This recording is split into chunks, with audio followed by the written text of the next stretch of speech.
এবার বড় পর্দায় একসাথে জুটি বাঁধতে চলেছে বনি সেনগুপ্ত ও প্রিয়াঙ্কা সরকার।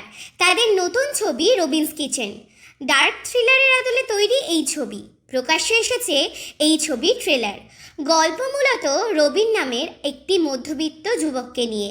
ছেলেবেলা থেকেই মায়ের রান্নার ভক্ত সে, আর ছোট থেকেই তার একটা স্বপ্ন বড় রেস্তোরাঁ খোলার, এবং সেখানে মেনুতে থাকবে মায়ের হাতের তৈরি বিশেষ বিশেষ সব খাবার।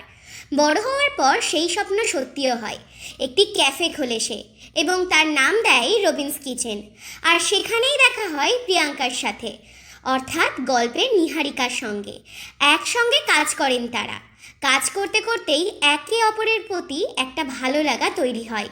আর এরপরেই গল্পটা খানিকটা বদলে যায়। রবিন ও নিহারিকার জীবনে দুঃস্বপ্নের মতো আসে এক রাজনৈতিক নেতা, আর তার নজর রবিনের কিচেনের জমির ওপর। ব্যবসার জন্য কিছুদিন রবিনকে কলকাতার বাইরে যেতে হয়।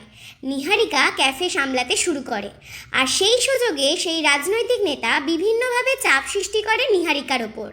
নিহারিকার জীবনে নেমে আসে কালো ছায়া। রবিন সমস্ত কিছু জানতে পারে, আর এরপরে রবিন ঠিক কী কী করবে তা জানার জন্য 19শে জুলাই অবধি আমাদের অপেক্ষা করতেই হবে, কারণ সেই দিনই মুক্তি পেতে চলেছে এই ছবি।